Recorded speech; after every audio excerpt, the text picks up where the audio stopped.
A vida às vezes nos reserva surpresas que abalam até as estruturas mais sólidas. E foi exatamente o que aconteceu com Nina em um dia que parecia comum, mas que se transformaria em um divisor de águas. Enquanto o marido, Dimas, estava a trabalho, ela decidiu resolver um problema simples, a geladeira vazia. Não era de seu feitio cozinhar só para si, preferia um prato rápido ou uma salada leve em algum café. Mas dessa vez a fome falou mais alto, e a solução estava a uma viagem de distância, a chácara da família, onde os legumes frescos cresciam em abundância e o ar puro ainda conservava o cheiro de infância. O trajeto até lá era uma oportunidade rara. Dimas viajava com frequência, e as idas à chácara, infelizmente, ficavam sempre em segundo plano. Nina sentia falta daquele pedacinho de paraíso, um refúgio entre árvores que, embora não formassem uma floresta de verdade, pareciam sussurrar segredos antigos. Lá, entre trilhas e clareiras, ela já havia se deparado com coelhos assustados, frutas silvestres e até um veado curioso, que a fez soltar um grito de susto.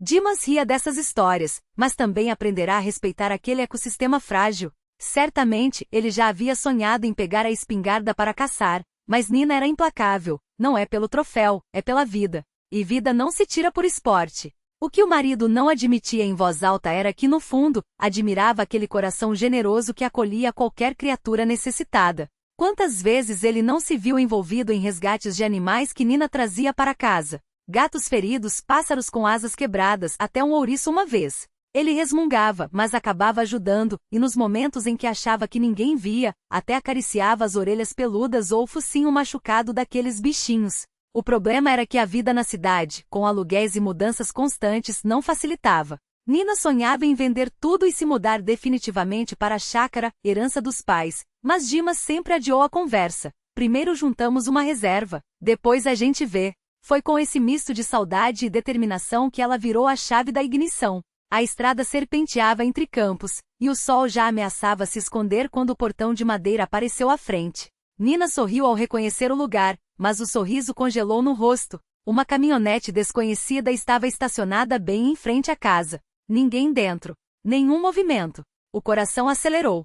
Ela avançou um pouco, desligou o motor e pegou o celular. Tentou ligar para Dimas, mas a chamada caiu na caixa postal. Uma mensagem rápida: tem alguém aqui na chácara. Não reconheço o carro. Sem resposta, saiu do veículo e instintivamente evitou o portão principal. Contornou a cerca pelo lado do pomar, onde uma passagem estreita levava direto à mata. Agachada, avançou em silêncio, cada passo calculado. Foi então que ouviu vozes. E ao espiar por entre os galhos, o sangue gelou. No centro do pátio, sua sogra, braços cruzados sobre o peito largo, calçava chinelos surrados enquanto discutia com Igor, cunhado de Nina. Aos pés deles, um filhote de cachorro se arrastava, gemendo baixo, as patas trêmulas tentando em vão se levantar. A cada movimento, a sogra o cutucava com o pé, como se fosse um incômodo a ser eliminado. Acaba logo com isso, menino.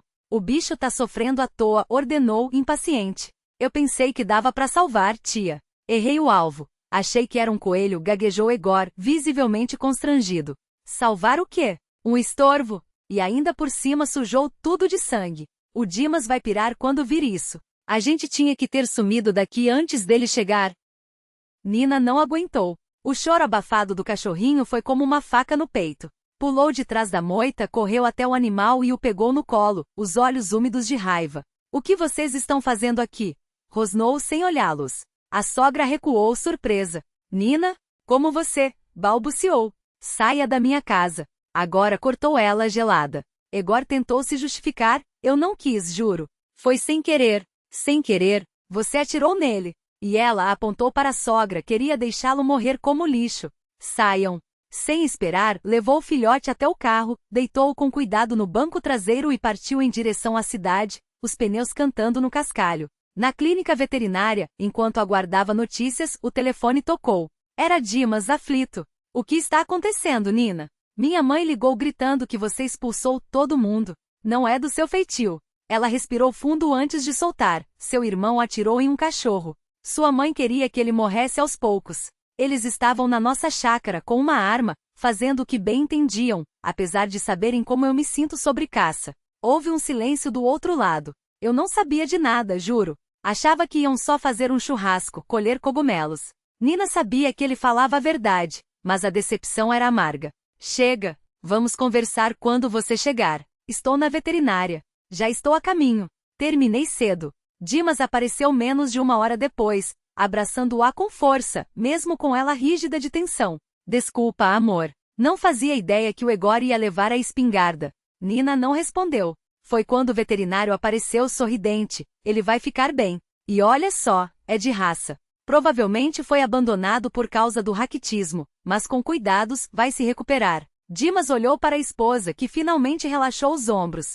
Vamos levá-lo para casa? Perguntou ele baixo. Nina assentiu, os olhos brilhando. Sim, e dessa vez ninguém vai tirá-lo de nós. O veterinário completou, ainda sorrindo, enquanto ajustava a coleira temporária no pescoço do cachorro. Depois do tratamento, ele vai ficar novinho em folha. Só preciso saber, vocês vão adotá-lo ou preferem que a gente encontre um lar para ele? Dimas abriu a boca, pronto para responder que arrumaria alguém, como sempre fazia quando o assunto era responsabilidade, mas Nina o interrompeu antes que a mentira saísse. Nós levamos.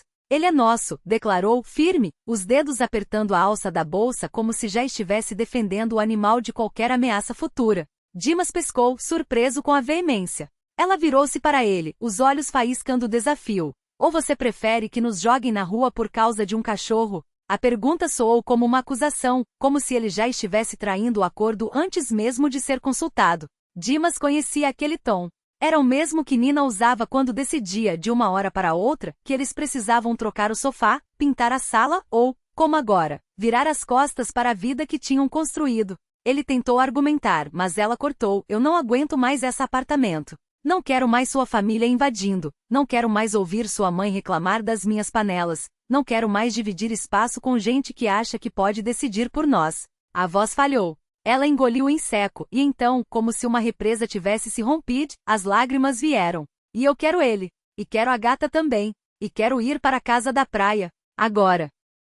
Dimas não era homem de choros. Mas ver Nina assim, com os punhos cerrados, o rosto molhado e a determinação de quem já havia queimado todas as pontes, o deixou sem ar. Ele a puxou para si, apertando-a contra o peito como se pudesse, só com a força dos braços, costurar de volta os pedaços dela que pareciam estar se desmanchando. Ei, ei, por que chorar? Murmurou a voz rouca. Se é isso que você quer, a gente faz.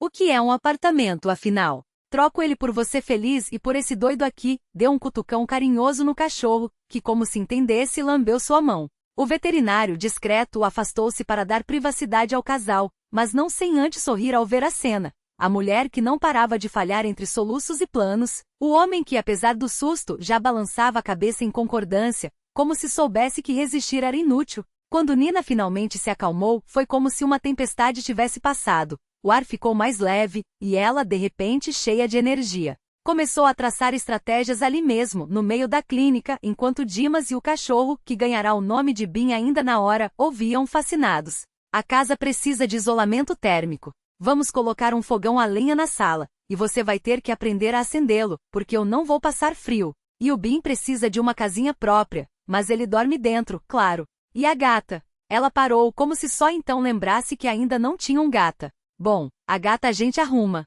Dimas não teve tempo de processar o turbilhão. Em menos de 1 semana, Nina já havia contratado pedreiros, comprado mantas para os móveis e transformado o que era para ser um refúgio de verão em um lar de verdade. Ele, que sempre se orgulhara de ser o prático da relação, viu-se carregando caixas de madeira, martelando pregos e, o mais surpreendente, obedecendo. Não que tivesse escolha. Nina, quando decidia algo, era como a maré, impossível conter. Até a família de Dimas, acostumada a mandar e desmandar, recuou diante daquela versão nova da nora. Quando sua mãe ligou para reclamar que eles abandonavam a cidade, Nina atendeu o telefone com um bim latindo ao fundo e um sorriso doce. A dona Marlene, a senhora deveria vir nos visitar. O ar aqui faz maravilhas. E olha, até cachorro a gente tem agora. Ele adora ossos, deve ter sobrado algum daquela costela que a senhora trouxe no Natal. O silêncio do outro lado da linha foi a melhor resposta. E assim, entre risadas, brigas por pregos tortos e um cachorro que roubava chinelos como se fossem troféus, eles reconstruíram não só a casa, mas algo que nem sabiam que estava quebrado.